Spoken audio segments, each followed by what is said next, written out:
Merci Ibrahima.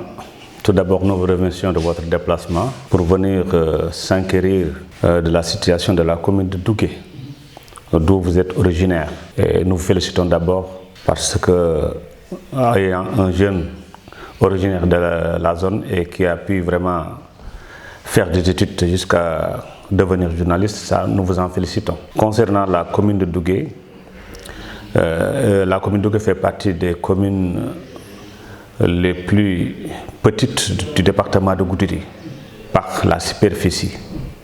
Mais au moins, une commune qui est aussi bien représentative dans le département de Goudiri selon la qualité de ces individus, de ces autorités, à travers les autorités religieuses, politiques et aussi à travers ses représentants au niveau de la diaspora.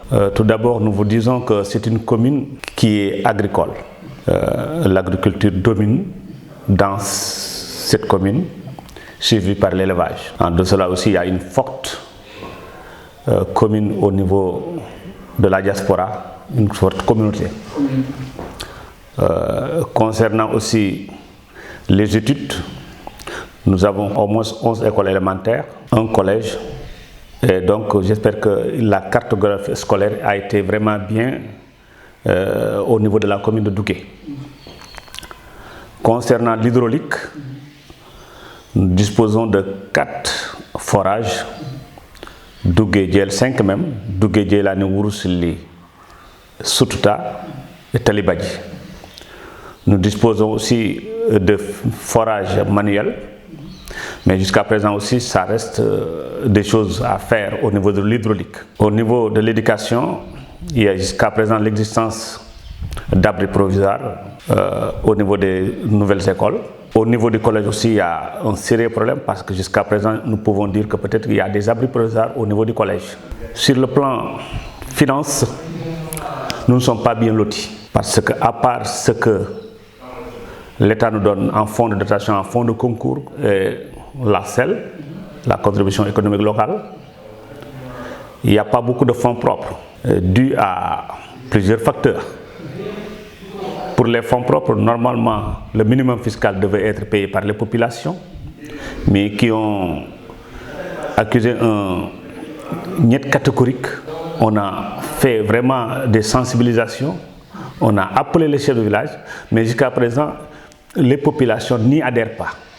Donc, ce qui nécessite une autre phase de sensibilisation. Et selon vous, où se trouve le blocage pour ce qui fait que la population n'adhère pas dans le... Vous savez, au Bundu, surtout dans notre zone-là, les administrateurs auparavant, ce sont eux qui venaient prendre les impôts.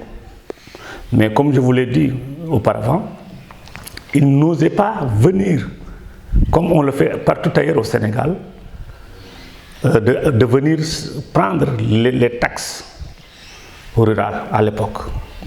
Et c'est devenu une habitude dans la zone que les gens ne payent pas parce qu'il y avait eu une peur bleue des autorités administratives, vu certaines, par exemple, choses mystiques.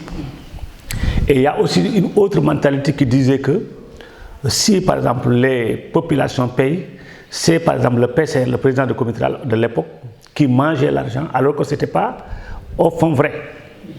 Parce que le PCR de l'époque ne détenait pas les fonds des comités. C'était le sous-préfet. Donc, vous voyez, ces deux choses, il y avait une peur de l'administration de venir pousser les gens à payer les taxes, mais il y avait aussi une mentalité qui disait comme quoi que les taxes, si on les paye, ça va servir à la poche du maire actuellement. Donc en réalité c'est ça. Il y a aussi certains intellectuels qui poussent les choses pour que les gens ne paient pas toujours avec la même idée. Or, réellement, une commune doit pouvoir se prendre en charge. Toute commune qui n'a pas pu se prendre en charge financièrement, normalement ne devrait pas exister. Et si l'État suivait ces textes-là, beaucoup de communes seront éradiquées. Est-ce que notre commune à nous, la commune de Dougué, se prend actuellement en charge? Pas du tout. Et qu'est-ce qu'il faut faire pour changer tout ça? D'abord, il y a deux choses. Il faut que les populations eux-mêmes adhèrent à la politique de la commune. Parce qu'il ne faut pas que les gens voient la commune comme c'est la propriété du maire. Non, c'est tout à fait le contraire. Le maire, c'est un acteur parmi tant d'autres acteurs au niveau de la commune. Il n'est qu'un seul acteur, bien peut-être que pas le moindre, mais le chef de village, les chefs de village, les notables devaient vraiment adhérer, surtout les jeunes aussi. Au moins, eux, ils devaient venir s'adhérer à cette politique communale. Par exemple, nous pouvons convoquer les chefs de village, aussi bien village officiel que village hameau, pour qu'ils puissent savoir que les taxes sont un devoir à tout un chacun, une personne âgée de 14 ans jusqu'à 69 ans. Si par exemple les élèves qui ont 14 ans et plus, des élèves étudiants, eux, ils ne payent pas. Vous voyez donc, ce n'est pas chose difficile. Mais en dehors de cela aussi, actuellement, normalement, la commune devrait pouvoir asseoir des activités de développement économique rentables pour renflouer les caisses de la commune. Mais là, actuellement, on ne peut pas aller dans ce sens. Parce que tout d'abord, il nous faut régler les problèmes d'infrastructure de base. On a des problèmes de salles de classe. On a des problèmes d'eau dans certaines localités. Et c'est essentiel. Donc si on parvient à régler ces problèmes d'eau, de scolarité, maintenant, il restera à ce que moi, ou bien celui qui me remplacera, d'asseoir des projets économiques bancables pour pouvoir satisfaire vraiment les besoins réels et booster l'économie de la commune. Il n'y a que ça. Parce que ce ne sont pas les seuls taxes rurales qui peuvent faire développer. Et d'ailleurs, moi-même, dans la commune de Dougué, je ne suis pas, ça ne me fait pas trop mal que les taxes rurales ne sont pas payées parce que la diaspora, en contrepartie, fait beaucoup de choses en matière de construction d'hôpitaux, de construction d'écoles.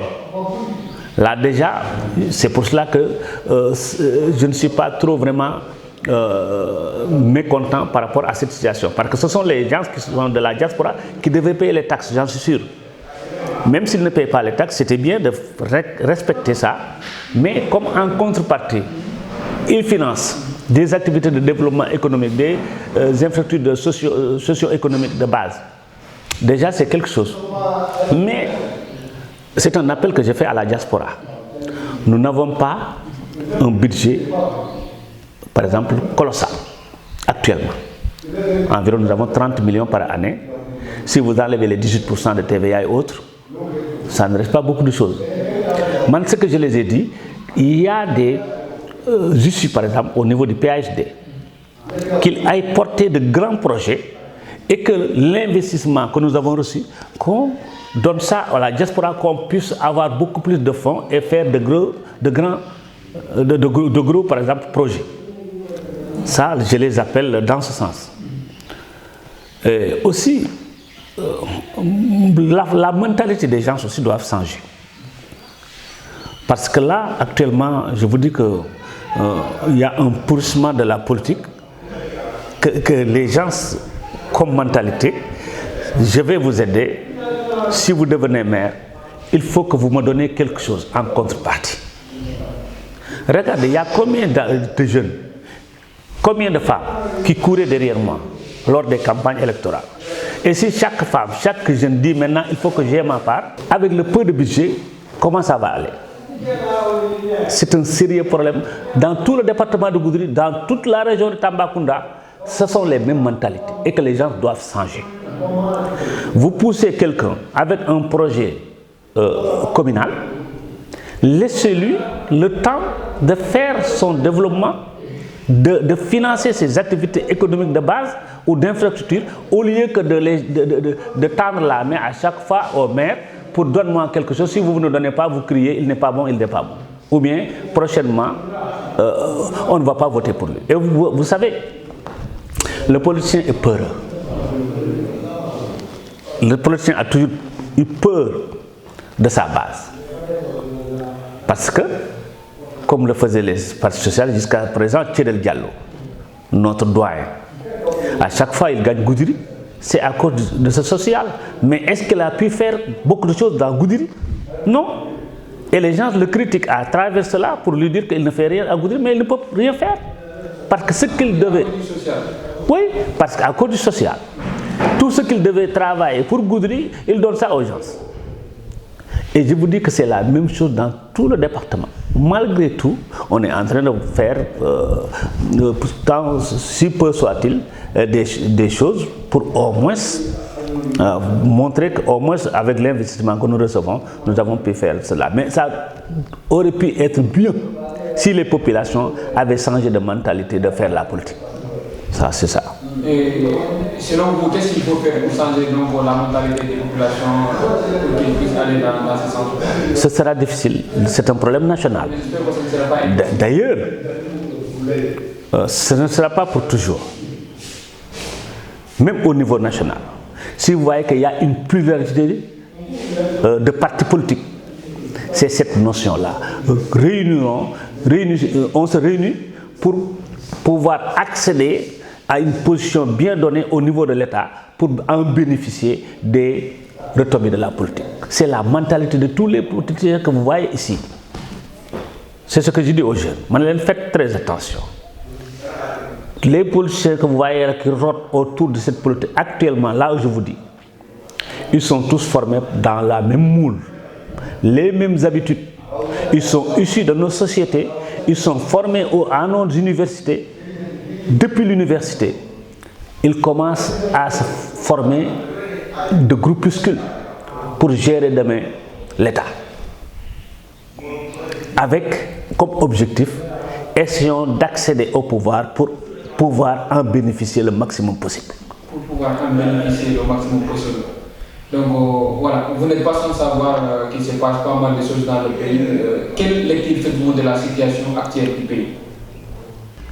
Vous savez qu'il y a des problèmes. C'est des problèmes très sérieux. L'arrestation de Ousmane Sonko. L'arrestation de Ousmane Sonko, moi je faisais partie des personnes qui disaient que Ousmane Sonko, on ne devait même pas attendre, je l'assume, Adji Sarr ou bien le procès Mbamba Niang pour l'inculper. Parce que combien de fois, pour ses propres problèmes, Ousmane a demandé à la jeunesse de sortir, faire de l'insurrection. Et à travers son appel, des biens d'autrui ont été détruits. Des biens publics ont été détruits. Des personnes ont été tuées. Mais qui est le responsable? Celui qui a fait l'appel. Il faut que les gens osent dire la vérité. S'ils n'avaient pas appelé les gens n'allaient pas sortir. Mais il sait que peut-être il a l'aura et il a demandé parce qu'il est très goûté par la jeunesse. Par la jeunesse. Donc, celui qui a fait l'appel, supposons, je vous donne un tout petit exemple. Vous êtes jeune de Soutouta. Vous avez organisé une soirée publique sans autorisation. S'il y a des pépins, qui est responsable? L'organisateur. Mais lui, il est responsable de tout ce qui s'est passé. Il faut que les gens osent dire la vérité et qu'ils cessent ces positions partisanes. Maintenant, comme on le dit toujours au Sénégal, le dialogue du moins prime sur tout. Et nous souhaitons que Dieu nous aide à ce qu'on s'en sort. Mais de toute façon, pour un politicien qui est allé en prison, ce n'est pas une honte. Pour la dissolution du parti, moi qui vous parle, il faut, avant de parler sur cela, je ne détiens pas les textes réglementaires dont on doit obéir pour ne pas être dissous. Ça, je ne le détiens pas. Donc là, je ne peux pas commenter dans ce sens. Parce que pour en parler sur une chose, il faut en connaître quelque chose. Par exemple, si je savais que, par exemple, on dit que pour tout parti qui obéisse à tel acte, à telle situation, ne doit pas être dissous. Si vous n'obéissez pas tel, vous devez être dissous. Ça, je ne détiens pas ces informations. C'est pour là que je ne peux pas aller dans ce sens. Mais quant à l'inculpation de Ousmane Sonko, en ce moment T, moi je dis que c'est normal. Parce qu'il a fait des appels d'insertion. Ce que les gens disent, il a des ramifications avec des terroristes, je n'en sais pas beaucoup, mais ce que je sais, c'est qu'il a fait des appels au niveau national et ça a amené des débordements, ça a amené des pertes de biens privés et de biens publics. Ça, il est le responsable. Soit c'est ça que je dis à mon niveau. Voilà. Donc, revenons sur votre voyage à Turquie. Ouais. Qu'est-ce que vous avez pu avoir là-bas pour la commune? Ou bien qu'est-ce que vous avez pu obtenir là-bas? Voilà. D'abord, on a été là-bas, nous étions 18. Lorsqu'on est arrivé à Istanbul, on est allé à 1000 km à Toka. Là-bas, on a rencontré le maire et beaucoup les représentants de la chambre de commerce. Nous avons rencontré aussi, été allés à l'université, parce que nous avons des jeunes qui commencent à aller à l'université. Compte tenu de tout cela, nous avons pu s'accorder avec les responsables de l'université qui nous ont octroyé des acceptations. Qui dit acceptation, ça diffère de bourse. Parce que la Turquie, l'université, donnait 300 acceptations au niveau de l'État. Mais ils nous ont octroyé les 200. Donc toute commune qui était partie là-bas en a bénéficié de 10 au moins étudiants qui pourront aller étudier là-bas. Pour cela, il faut savoir la faculté dont vous voulez. Il y a des formations de 2 ans, il y a des formations de 4 ans. Mais en premier lieu, il faut faire une étude de langue turque en 8 mois. Ouais. Après maintenant, vous allez vous inscrire comme dans toutes les universités. En 2 tranches. L'inscription la plus chère, c'est 380 000, mais ça se fera en 2 tranches de 190 000.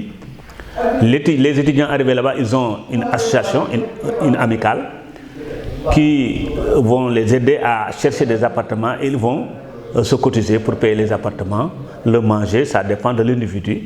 Le transport, c'est 10 000 francs le mois. C'est ça, pendant les vacances, ils pourront aller travailler.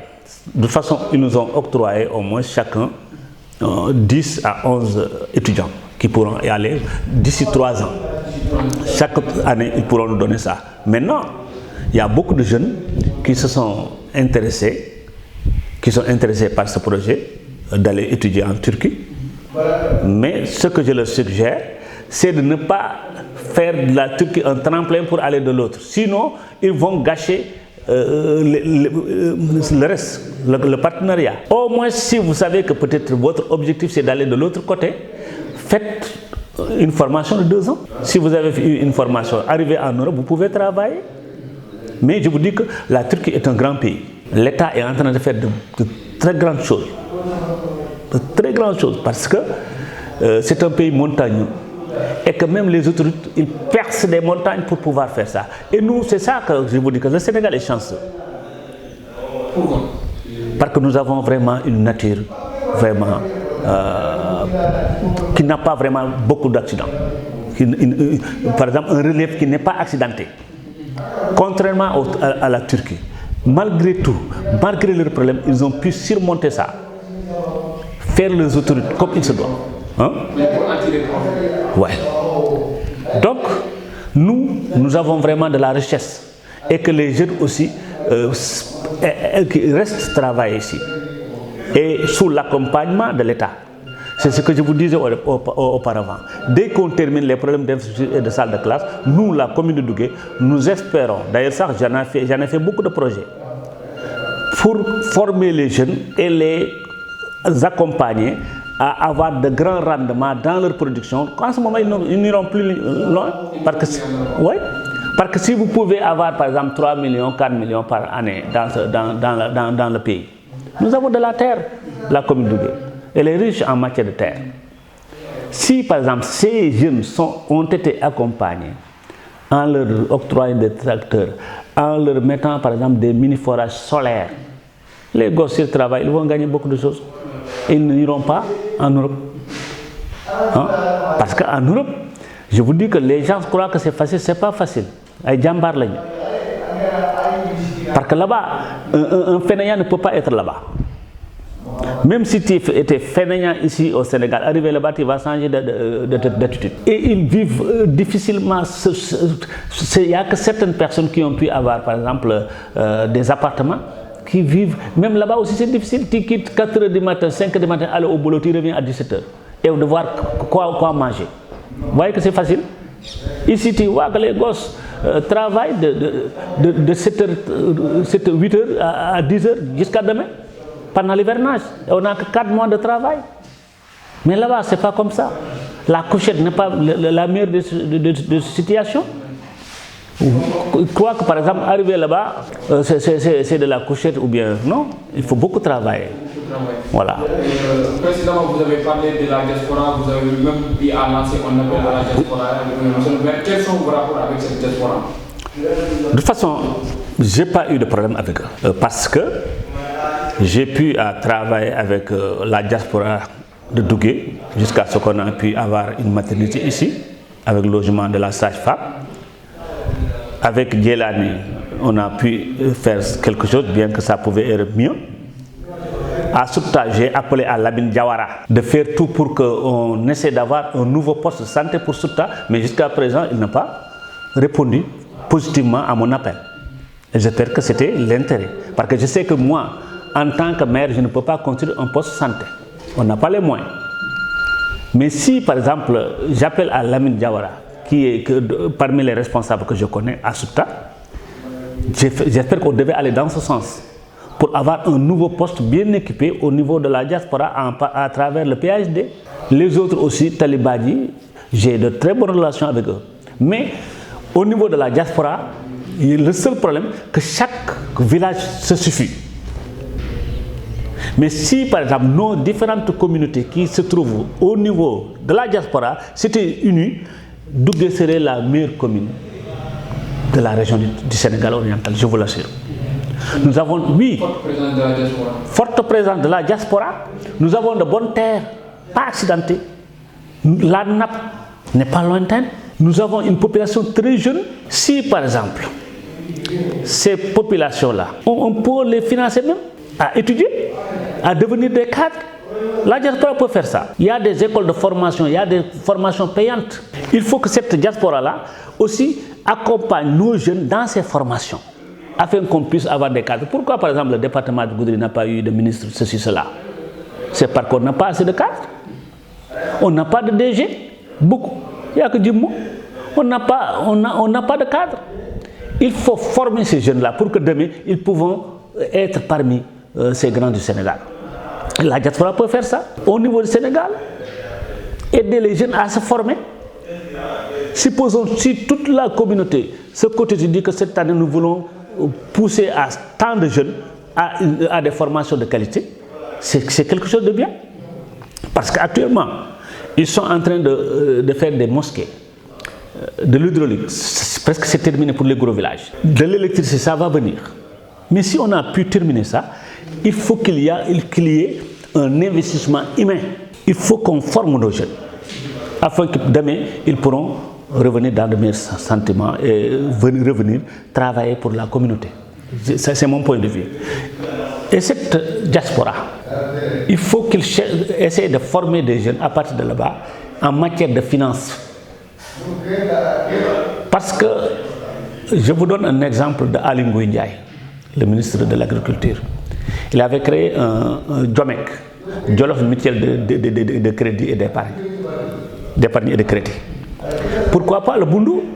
Il y a combien d'immigrés qui ont de l'argent là-bas logé dans les comptes européens?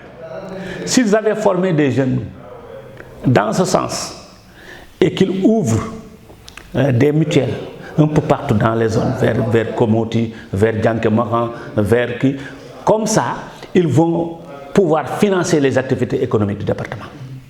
Ça, j'appelle à la diaspora du département de Goudiri qu'ils puissent s'unir et essayer d'ouvrir des mutuelles d'épargne et de crédit pour booster le développement économique de la région. Est-ce qu'il ne faut pas penser à mettre en place un cadre d'échange entre la commune et la diaspora? Pourquoi pas chaque année organiser un forum ou des séminaires comme ça pour que vous puissiez échanger avec la diaspora, puisqu'on sait que dans la diaspora il y a plein de cadres qui sont là-bas, il y a des gens qui ont des masters, des licences, beaucoup d'autres diplômes qui travaillent dans la diaspora. Est-ce qu'il ne faut pas, il n'est pas temps d'essayer de collaborer même dans la diaspora? C'est une bonne idée. J'espère que c'est pour cela qu'il faut que les gens se parlent. Parce que si on ne se parle pas, on ne va pas voir des idées. J'espère que c'est une idée vraiment qui devrait être développée et être suivie, parce que c'est à travers ces échanges-là beaucoup de choses. Moi, je crois à la diaspora. Parce que si vous regardez bien, je ne dis pas que les meilleures têtes sont là-bas. Il y a certains qui sont restés, mais une bonne partie de cette jeunesse-là sont actuellement au niveau de la diaspora. Il y a de grandes personnes qui sont au niveau de la diaspora. J'espère qu'avec ça, c'est une idée et j'espère que ça pouvait marcher du moment que le maire actuellement a un passeport de service pour aller là-bas et discuter avec cette diaspora et peut-être pourquoi pas avec 2 personnes. J'espère que c'est une bonne idée et j'espère qu'on en verra parce que il y a les Mokhtar Diakité qui étaient là-bas en train d'essayer d'unir les gens. Mais vous voyez que là-bas même, c'est pas très huilé. Mais eux, s'ils nous convoquent, s'ils nous invitent à ces genres de discussions, ce serait bien. Voilà, il y a aussi un certain Mamadou Dembélé, il y a Abou Dia, il y a des jeunes de Talibadi qui sont là-bas et qui sont prêts vraiment à faire tout pour la commune. Mais si on s'était unis, ce serait la meilleure des choses. Voilà. Monsieur le maire, l'interview tire à sa fin. Est-ce que quel est votre mot de la fin? Bon, c'est d'abord l'unité des cœurs des fils de la commune, aussi bien qui sont là à la diaspora. C'est le changement de mentalité. La politique de ma poche, ça me fait mal. Mais si je dis ça, les gens disent ah oui, c'est parce que lui il est maire, il a son machin. C'est pour cela qu'il se suffit que lui-même qu'il en bénéficie et les autres n'en bénéficient pas. Non, je sais que faire des projets de développement